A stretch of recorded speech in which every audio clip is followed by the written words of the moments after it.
আপনি কি জানেন আপনার শরীরে এমন কিছু কোষ রয়েছে যেগুলো নিয়ন্ত্রণহীনভাবে বেড়ে চলেছে? কিন্তু ভয় পাওয়ার আগে একটি বিষয় জেনে রাখুন, সব টিউমার ক্যান্সার নয়। তাহলে কেন কারো শরীরে একটি ছোট্ট গুটি বছরের পর বছর নিরীহ থাকে, আবার কারো ক্ষেত্রে সেটি প্রাণঘাতী রোগে পরিণত হয়? বিশ্ববিখ্যাত ক্যান্সার বিশেষজ্ঞ সিদ্ধার্থ মুখার্জি তার বিখ্যাত বই দি অ্যাফেয়ার অব অল ম্যালাডিজ এই বইয়ে ক্যান্সারকে মানবজাতির দীর্ঘ ইতিহাসের একটি প্রাচীন প্রতিদ্বন্দ্বী হিসাবে বর্ণনা করেছেন। আজকের ভিডিওতে জানব টিউমার কি, কেন হয়, কত প্রকার, কোন টিউমার বিপজ্জনক এবং কখন চিকিৎসকের পরামর্শ নেওয়া উচিত।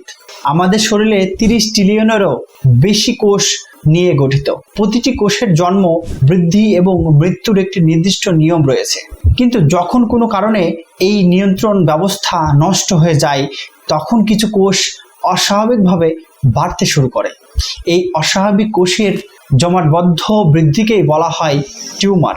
সহজ ভাষায় বলতে গেলে শরীরের কোনো স্থানে অস্বাভাবিক কোষ বৃদ্ধি হয়ে যে গুটি বা মাংসপিণ্ড তৈরি হয় সেটি টিউমার। টিউমারের মূল কারণ হলো কোষের ডিএনএ বা জেনেটিক ম্যাটেরিয়াল এর পরিবর্তন, যাকে মিউটেশন বলা হয়।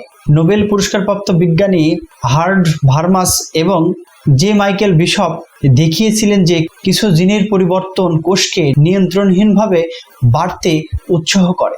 টিউমার হওয়ার ঝুঁকি বাড়াতে পারে ধূমপান ও তামাক, অতিরিক্ত ওজন, অস্বাস্থ্যকর খাদ্যদ্রব্য, অস্বাভাবিক জিনগত সমস্যা, কিছু ভাইরাস সংক্রমণ, অতিরিক্ত রেডিয়েশন বা বিকিরণ, পরিবেশের কিছু ক্ষতিকর রাসায়নিক পদার্থ। তবে মনে রাখবেন, অনেক ক্ষেত্রেই কোনো স্পষ্ট কারণ খুঁজে পাওয়া যায় না। চিকিৎসা বিজ্ঞানে টিউমারকে প্রধানত 3 ভাগে ভাগ করা হয়: benign tumour, malignant tumour, pre malignant lesion. Benign tumour এটি সাধারণত ক্যান্সার নয়।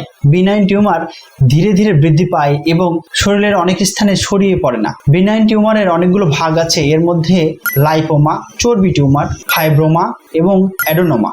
অনেক সময় এই ধরনের টিউমার শুধু পর্যবেক্ষণে রাখতে হয়। দ্বিতীয় যে টিউমার ভাগটি রয়েছে ম্যালিগ্যান্ট, এটাই প্রকৃত ক্যান্সার। এই টিউমার আশেপাশের টিস্যু আক্রমণ করতে পারে এবং রক্ত বা লসিকার মাধ্যমে শরীরের অন্য অঙ্গে ছড়িয়ে যেতে পারে। এই ছড়িয়ে পড়াকেই বলা হয় মেটাস্টেসিস। উদাহরণস্বরূপ ব্রেস্ট টিউমার, লাং ক্যান্সার এবং colon cancer. Premalignant lesion এগুলো শুরুতেই ক্যান্সার নয়, কিন্তু ভবিষ্যতে ক্যান্সার রূপ নিতে পারে। তাই চিকিৎসক এগুলোকে গুরুত্বের সঙ্গে পর্যবেক্ষণ করেন। তবে যে সকল লক্ষণগুলো থাকলে দ্রুত চিকিৎসা নেওয়া উচিত সেটি হচ্ছে: গুটি দ্রুত বড় হচ্ছে, গুটি শক্ত হয়ে যাচ্ছে, দীর্ঘদিন ব্যথা হচ্ছে, রক্তক্ষরণ হচ্ছে, অকারণে ওজন কমে যাওয়া, দীর্ঘদিন জ্বর থাকছে, খাওয়া বা শ্বাস নিতে সমস্যা হচ্ছে। এমন লক্ষণগুলো দেখা দিলেই আপনি দ্রুত একজন বিশেষজ্ঞ চিকিৎসকের পরামর্শ নিতে দেরি করবেন না।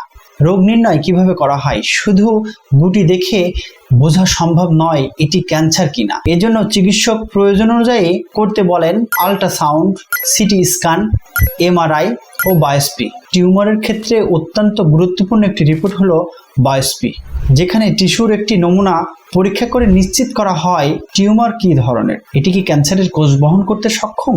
আমি একজন হোমিওপ্যাথিক চিকিৎসক হিসেবে বলবো, শরীরের কোনো অস্বাভাবিক গুটি দেখা দিলে আগেই সঠিক রোগ নির্ণয় করা অত্যন্ত জরুরি। বিনাইন টিউমার বা ম্যালিগ্যান্ট টিউমার এর পার্থক্য না জেনে কখনো শুধুমাত্র লক্ষণ দেখে চিকিৎসা শুরু করা উচিত নয়। প্রথমেই প্রয়োজনীয় পরীক্ষা নিরীক্ষা ও বিশেষজ্ঞের পরামর্শ নেওয়া উচিত। তবে মনে রাখবেন, টিউমার মানেই ক্যান্সার নয়, কিন্তু প্রতিটি নতুন গুটি শুরুতেই গুরুত্বের সঙ্গে দেখা উচিত, কারণ প্রাথমিক পর্যায়ে রোগ ধরা পড়লে চিকিৎসা অনেক বেশি সফল হয়। আমি ডাক্তার সজল রানা।